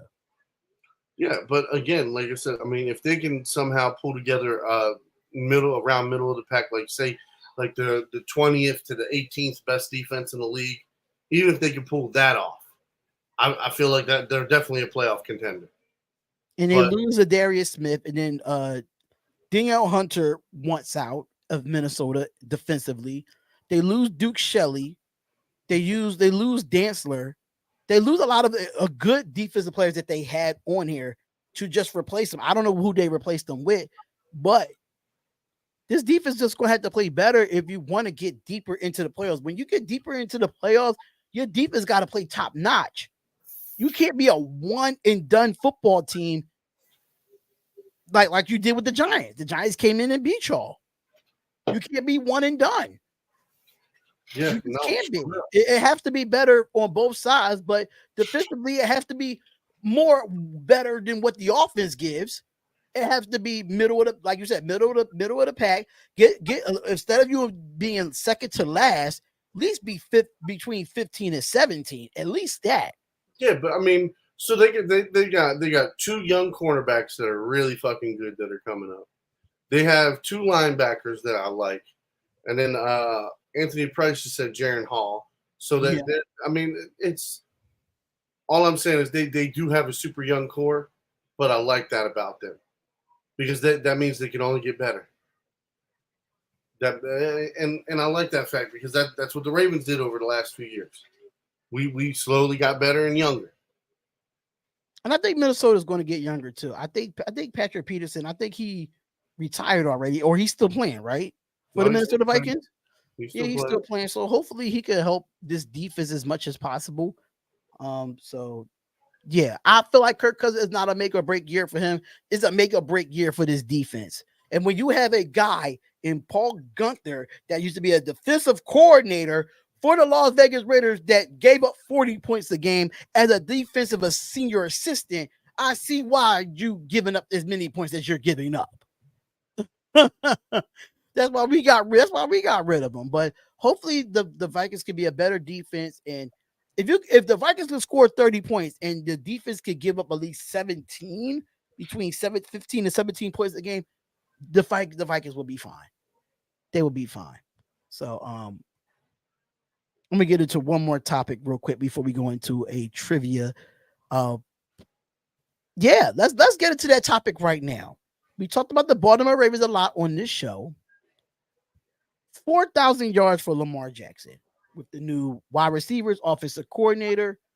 Lamar Eyes is looking like a dynamic passing attack. According to a few sources that I said on the first day of the Baltimore Ravens training camp, the quickest aspect of the offense wasn't a quarterback Lamar Jackson feet. It was his release. They said Jackson zipped the ball onto the flat where rookie first round Zay Flowers juked out a linebacker, Roquan Smith. Then Jackson tossed the ball deep downfield to Odell Beckham Jr. before hitting Mark Andrews underneath.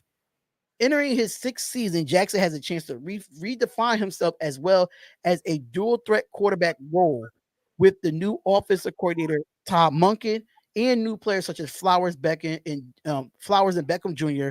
And Jackson believes he will throw the ball more than ever and could result in something no one hasn't seen before. So I'll say this: a lot of people are sleeping on Bateman. I think Bateman's might possibly have a bigger season than Flowers.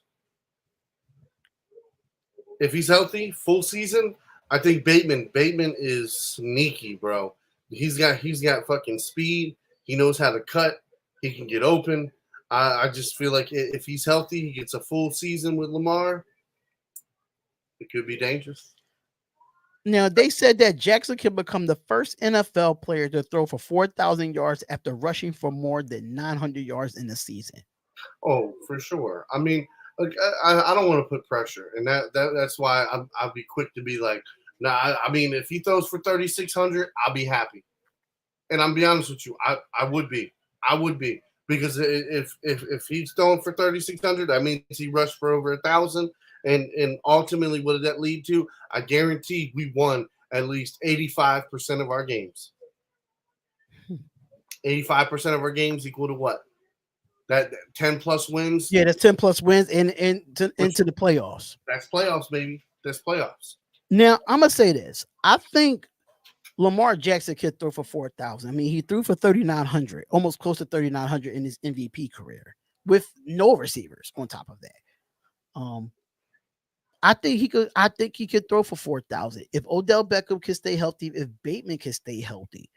Those two can stay healthy in itself. I think he could throw for 4,000 yards. I think the reason why that he was running the ball so much is because how the scheme was fit for him. Listen to me. This scheme is just going to make it easier. Into what you're saying, Anthony Price. No, I'm saying in the past. No, but I'm just highlighting this point. Like, Lamar Jackson could eclipse well over 1,500 rushing yards, and I'll tell you why. Because defenses are going to be so focused once he hits a couple 300-yard passing games, they're going to be okay. We got to cover the back end. And what happens? What happens when you draw your guys back to the secondary line? That opens the whole middle of the fucking field up. What does that do for Lamar? Now you just gave him 20 yards, easy to run. Now, because he's fast, he can juke you. He might get 30. He might get 40. He might get 60 fucking yards. And that's why I said I think this year is going to be even fucking better for Lamar. Because anytime it's a short yardage situation, they're going to drop it back. They're going to let 5 wide receivers run out there. You got to cover them. You're going to have to cover them because as soon as you let one of them slip, I don't give a fuck. Lamar Jackson, you can say he's a running back. That some bitch can flick it 60 yards. All right?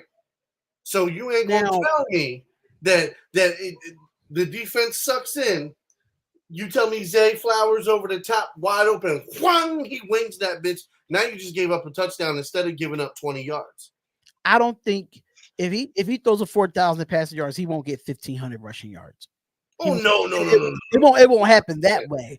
But I think the way Monken is coming in, he's going to make Lamar Jackson a better passer than Lamar ever has been in his career. I'm going to tell you that right now. You see what he did. You see. I'm gonna be honest. I'm talking about as far as arm mechanics. You will see a better passer out of Lamar Jackson than you did in his whole career, and I'm gonna tell you why. Look what he did. Look what Monken did with a Stetson Bennett that doesn't even look like he could play quarterback in high school. It made him one of the top quarterbacks in college football and won 2 national championships with a guy that looks like a whole name. So for me, I never had an issue with Lamar Jackson. I said if Lamar Jackson throwing mechanics could get better, he could throw for more than 4,000. I say 4,500. But Todd Monken is that type of quarterback that's going to make your quarterback type of OC that's going to make your quarterback better. That's why I feel like 4,000 yards is definitely doable for Lamar Jackson this season. Absolutely. But I'm just saying, looking at the running back position on our team, what running back do we have that's going to be healthy for a whole season that we're going to be able to push 1,000 yards out of? That's if you look at the NFL these days, do you really need a 1,000-yard rusher to win a Super Bowl? I mean, Miles Sanders with the Eagles, he didn't go over 1,000 yards, but he got to the Super Bowl. I don't give a fuck how they win it. I'm telling you how I win it. how we win. No, I'm saying Baltimore this. wins. I'm saying it's going to be I think it's going to be a little bit more balanced offense at this point. I don't really think you need a 1,000-yard rusher. If you could get a rusher to at least give you 800 to almost 900 yards in a season, on top of what Lamar gives you running the ball and throwing the ball, you don't really need a 1,000-yard receiver.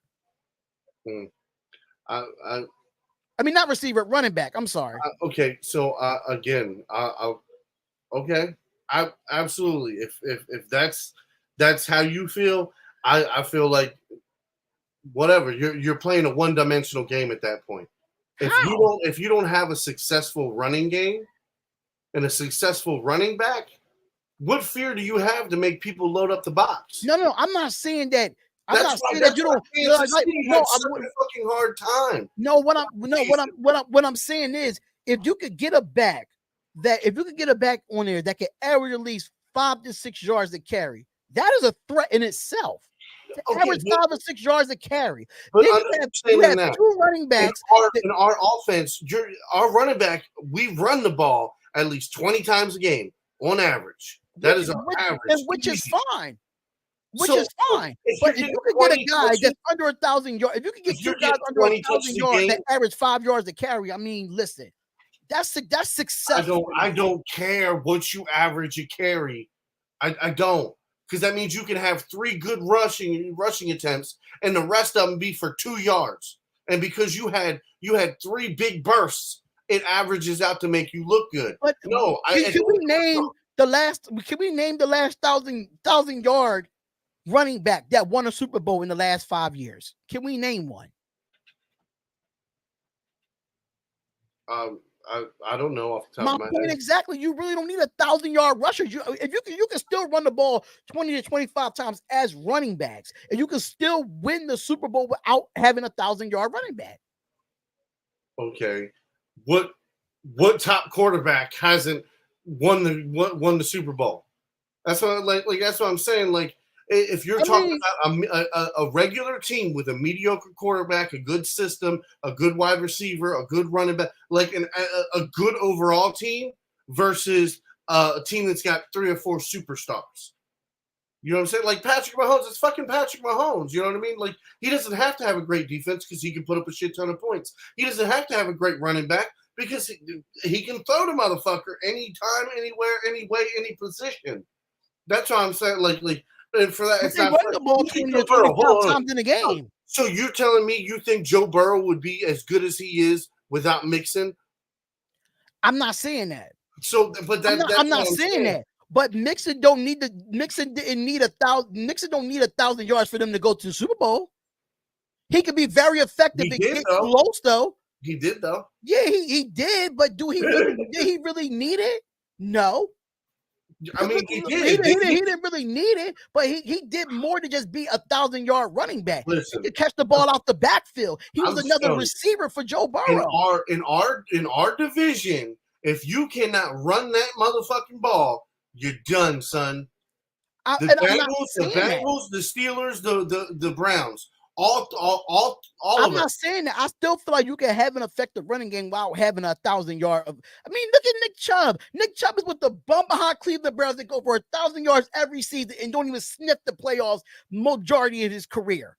Yeah, no, I mean, same thing for Najee Harris. Najee Harris is good. He goes over 1,000 yards. They don't sniff the playoffs. Like, come on. Like, I think I understand that you want a 1,000-yard running back, and I feel like you could still be feared if you're not under 1,000 yards. If you out there week in and week out, and you giving up if you getting at least 5 to 6 yards a carry pound for pound, and you running that clock out, that's the most effectiveness that you need. And me as a coach, I don't need a 1,000-yard running back. If you could fear someone by running their asses over and you letting your presence be known, forget 1,000 yards. Let your presence be known on the football field, not to fuck with me. Wow.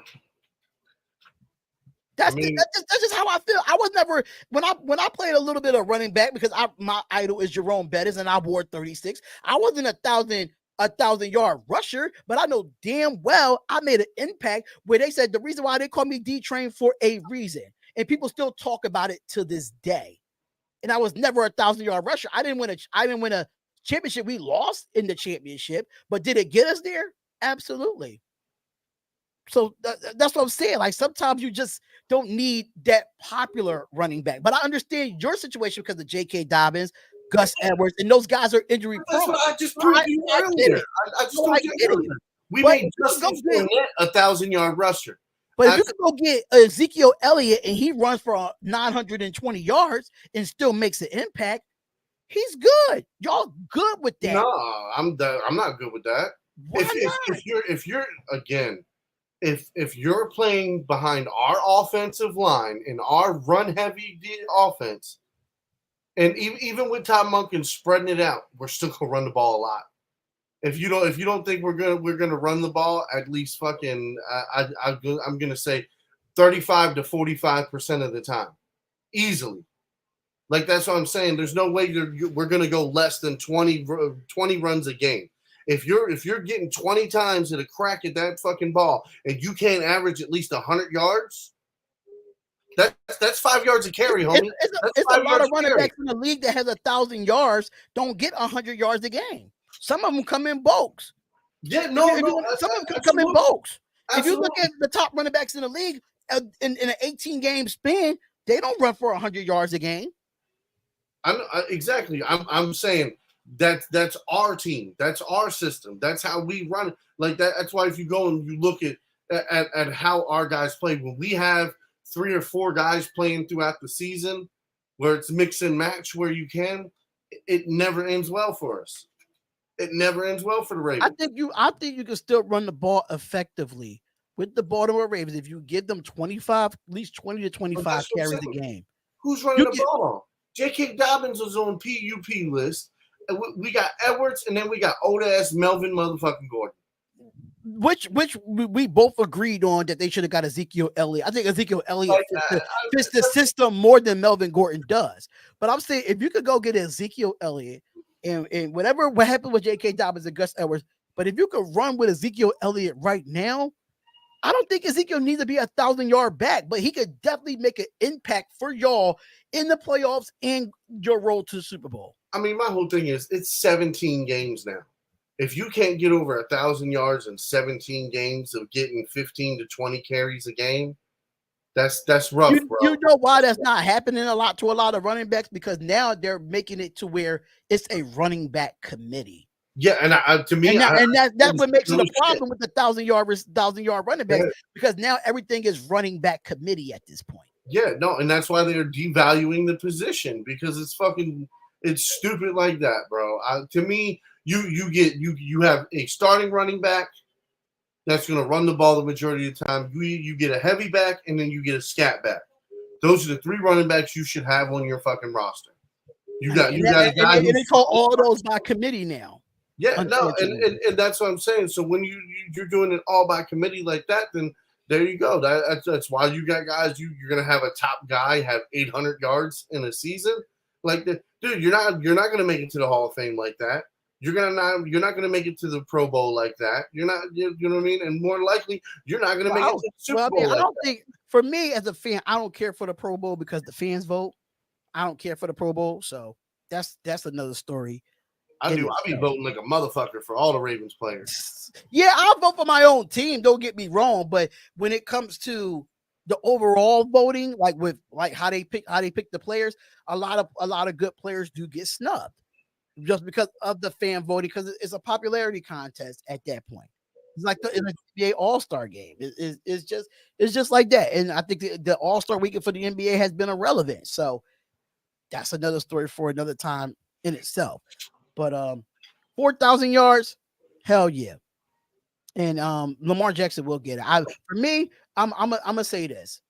It's gonna be a little bit over 4,000. I'm not gonna say 41 or 42. It's gonna be a little bit over 4,000. I'll say like 4,030 at least. Like I said, I regardless, for me, the 4,000 mark means nothing, because if 4,000 means something to you, then 5,000 should mean something to you. So I think and he slings it around and he puts up over 5,000 rushing yards. Will everybody shut the fuck up? You mean passing yards? Yeah. So if he puts up 5,000 passing yards, will everybody shut the fuck up and never call him a running back again? No, people still do that. So that's what I'm saying. To me, it doesn't matter what his passing yards is. It matters the touchdowns and the wins. I think touchdowns, wins, passing yards. I think if he could get over 4,000 and win and win football games, I think the critics will shut up. Yeah, because I think one of the main things that people miss is his MVP season. Which was almost 4,000 at 3,900. What was he in the league category of passing touchdowns? He had the most passing touchdowns in the league that year. So, bro, you're gonna tell me he's a running back, but with the running back with the most passing touchdowns? It makes a lot of sense. 5,000, we already know that. I mean, bro, it can definitely happen. It can happen.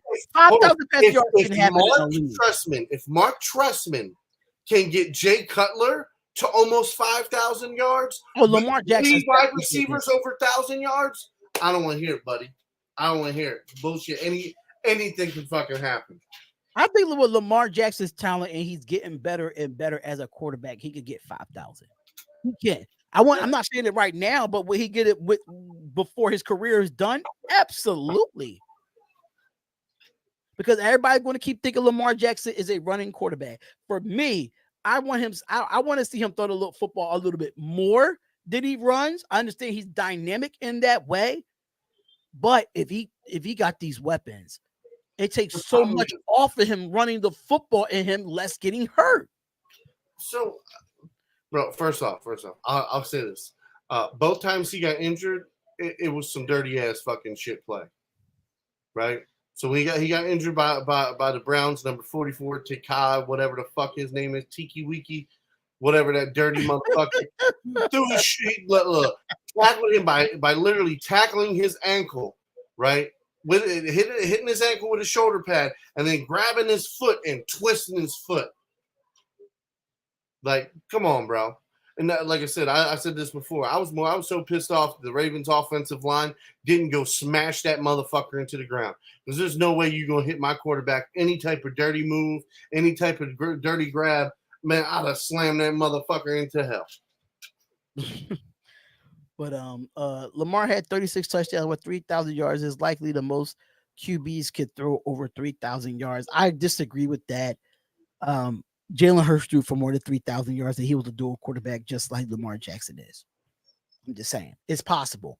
It's possible that they could throw for more than 3,000 yards. Absolutely. I mean, he threw for 3,900 almost. Yeah. Almost had 4,000 that year. So we're gonna just act like Cunningham and Moon and Steve Young and all these guys are just was dual quarterbacks at that. All these guys just make believe. Yeah, I'm with Lamar Jackson. I just want to see I want Lamar Jackson to win. Only then I said if he could get his mechanics together, I'm good with him. Everything else is fine. Hold on. Terry T. Look, love you, Terry T. But when it comes to Miami Dolphins, like if Tua's not playing, good luck. Because Mike White might be good, but I don't know if he's good enough to get past the Ravens. All right, let me tell you. I love you, Terry T. I love you, sweetheart. I don't know where you've been at, but I love you. That rookie we got out of Mississippi, his first step in practice, like, bro, they don't even want to put footage out of him. That's how quick he is. He looks scary as shit. Okay, they put him against Juwan James. Before Juwan James even had one hand up, let alone out of his stance, he was already a step past him. And that's going to be one of our ends. Boy, it's going to be scary. That boy's already 6'6", 280 pounds. So let's get back into some more trivia before we get into the last topic. We're going to let y'all get out of here for us. So you got some more trivia for us, Matt? Oh, of course I got trivia. Okay, here you go. We're going to throw it back for this one. We're going to throw it back. What Motown singer tried out for the Detroit Lions in the 1970s? What Motown singer? Damn, because Motown has a lot of singers, and I know my music too. I know my music. And, what Motown singer tried out for the Detroit Lions in 1970?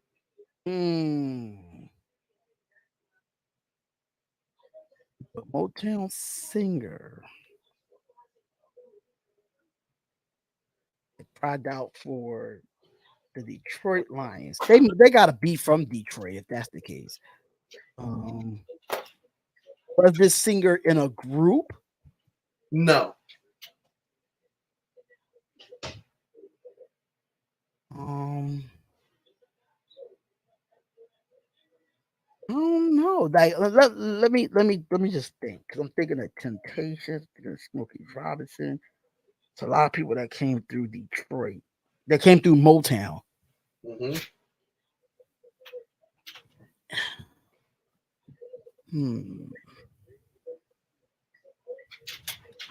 No, it was not one of the Jackson 5. It definitely was not. I don't think nobody from the Jackson 5 played football. Joseph was not playing that. You were singing or doing some doing some singing, or he was getting a switch. Joseph was definitely not doing that. The most popular person on Motown that I can think of is Marvin Gaye. That's the only person I can really think of that was popular on. It's Marvin Gaye. Is it? Yeah. I never thought Marvin Gaye would play football. Ma, where my mom at? Ma, I don't know where she went. She probably would be surprised about that too. I'm gonna tell my dad about that too. But I know my music because Marvin Gaye was one of the most popular figures in Motown in itself. But I would never thought that he tried out for the Detroit Lions. That's something new. That's something new. That's dope though. Shout out to Marvin Gaye. God bless his soul. Shout out to you, man. Yeah. So true or false? The Daytona Triangles was once an NFL team. The Daytona Triangles? Mm-hmm. That's false. True. What the hell? Yep, there was an NFL team named the Daytona Triangles. What the no that I could not even I would never be able to represent or wear a jersey with the name Triangle on it. Okay, so I'll ask this question, and all I want you to give me is the round it to the nearest thousandth. Okay, how many rushing yards did Adrian Peterson have in his career? Adrian Peterson had in his career?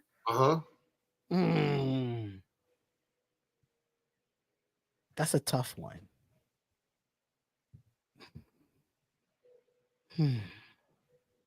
Adrian Peterson. I know his best years was in Minnesota until he got hurt. 4,200? No, sir. No, sir. You are way off. Not 4,200. No. Adrian Peterson's career rushing yards. Okay, so career. I'm gonna go with. I'm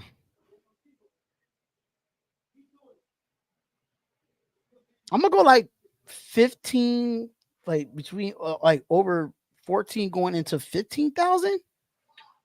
Yeah, it's 14,820 rushing yards.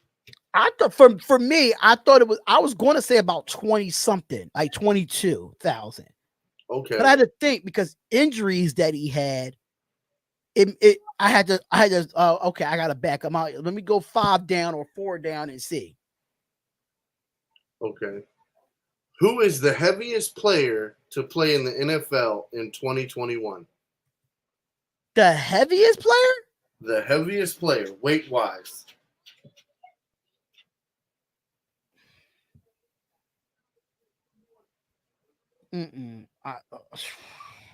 It gotta be a defensive player. It gotta be. It gotta be one of those defensive tackles. In 2023? 2021. Oh, 2021. I'm thinking 2023. Yeah. 2021? No. A couple years ago. They definitely came out with an article about it. That's the only reason why I made it, because I figured you might have heard about this guy.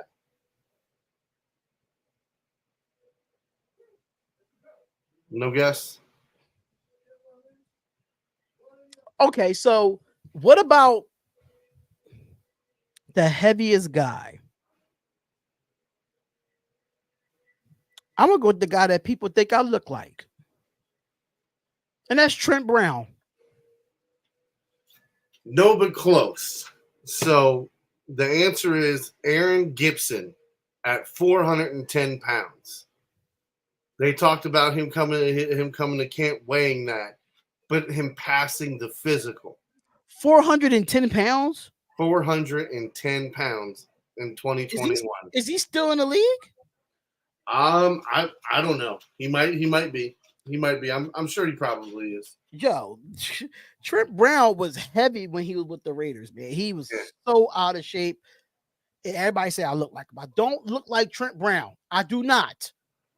And then the last one I have for today is, what is the shortest kick ever missed by an NFL kicker? How many yards do you think it was? I'm gonna say about 5 yards. Close. What? 6 yards. It was a 6-yard miss by Don Cockcroft. And with a last name like that, I kind of see. Yeah. They're just at the line saying, "Come on, Cock! Come on, Cock!" And he's like, "No," and misses it. No. And then, oh no, okay, I got one more. Okay. How many officials are in an NFL game? NFL officials? Mm-hmm. How many? I'm gonna go up the limit and say 6. 7. Damn, I'm always one off. Yep. Last 2 was always one off. Oh, all right, guys. I'm ready to go eat my dinner now. So I just want to get into before we talked about it earlier. I do want to talk about it with Terrence Crawford and Earl Spence and welterweight fight. Crawford is, if you've seen Spence's face, he got his ass kicked Saturday night. No. He KO in the 9th round. His face beat the fuck up. It looked like the Martin face when he got beat up in the boxing ring. That's side by side. That shit was bad. It was so bad, and Crawford, it was a 9-round ass. I don't know how he lasted. I don't know how Spence lasted. And Spence being 33 years old, they said they protested the stoppage, but appeared to lose every round besides the opening frame. How do you go 9 rounds losing every round? That is crazy to me. And Crawford, he's 40-0. He has 31 KOs. They nicknamed him Bud, but Spence, people thought Spence was going to come in and actually give him a fight. And looking at these highlights and looking at these pictures, my God, I ain't never seen somebody's face swell up like that so quickly in a boxing match. We see it all the time in UFC because that's UFC. But somebody came to work, ass whooping. Yeah, somebody came to work with their lunch pail and their hard hat, and they went to work. The other motherfucker came to play. Well, this ain't playing. This work right here, and my man put in the work. And I got a feeling Spence is going to ask for another match, and I think you should. Nah, bro. I don't think you should.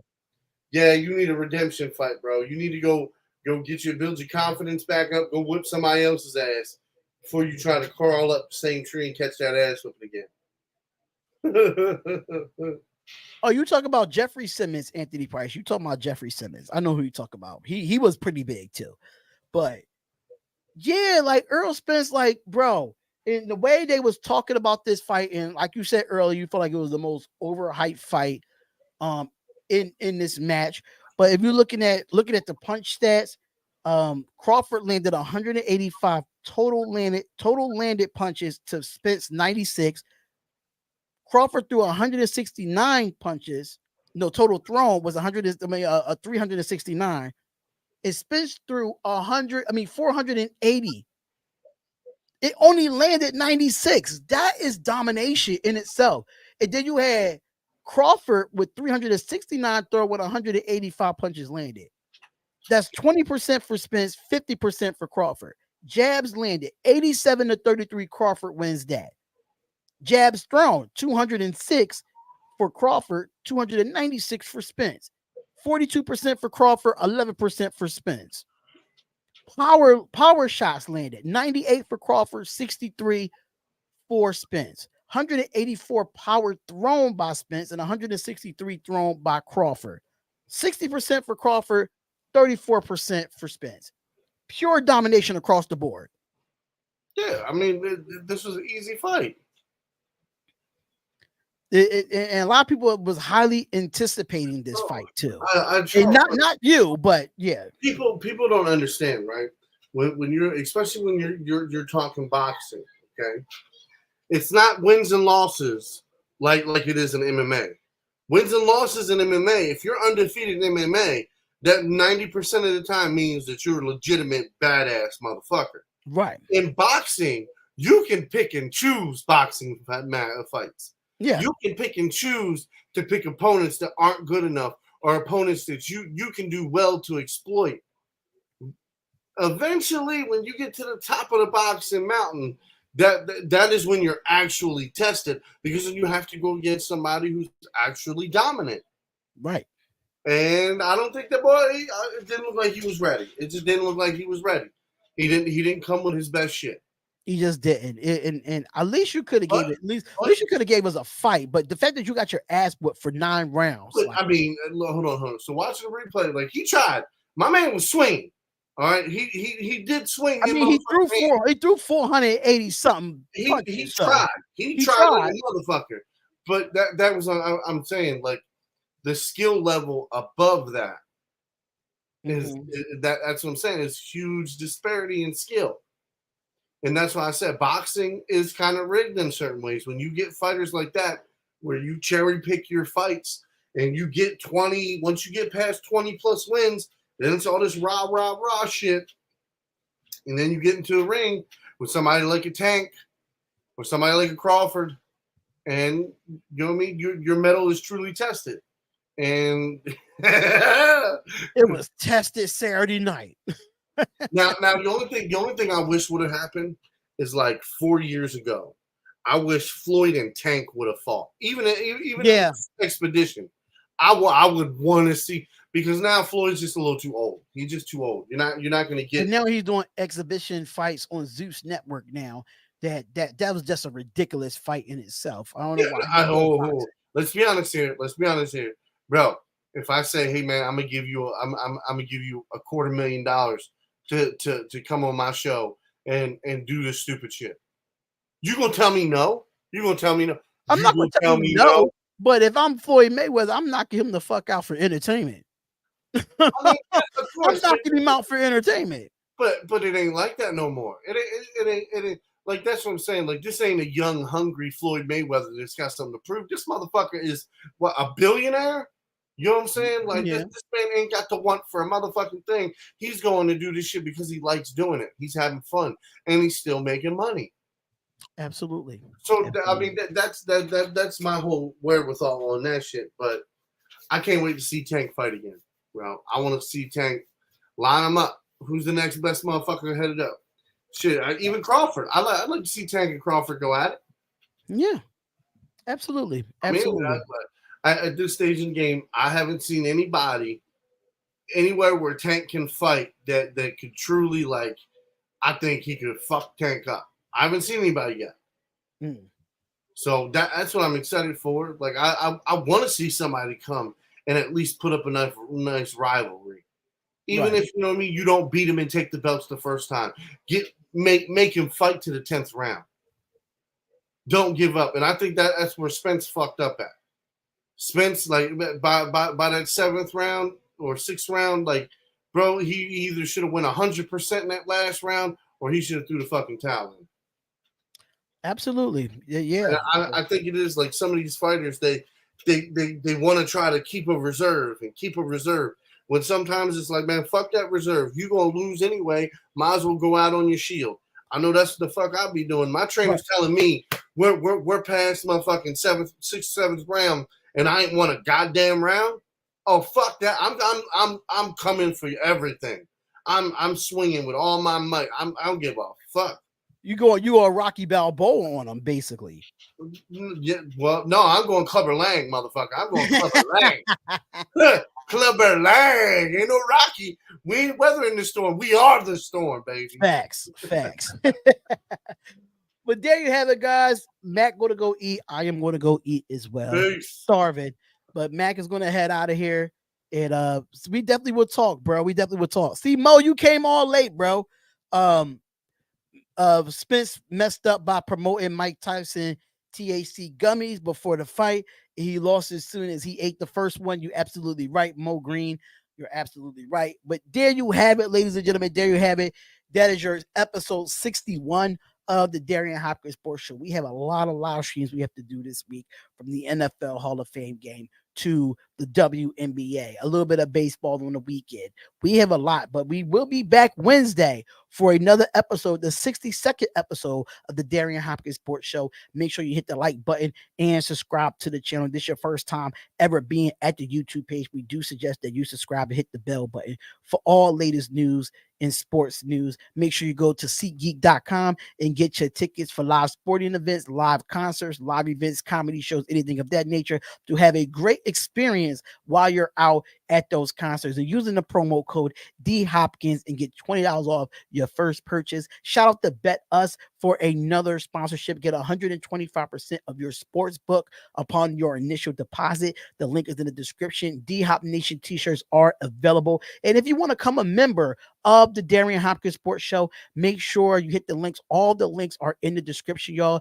Any support is the best support, even the links to donate to the channel to help this channel out as much as possible. My name is Darion of the Darion Hopkins Show, and we want to thank y'all for another great show on Monday. We will see y'all Wednesday for another episode of the Darion Hopkins Show, but I will see y'all tomorrow for WNBA live play-by-play and reactions. See y'all so much. Comment, like, and subscribe to the channel, and we're out of here, y'all, and have a blessed night.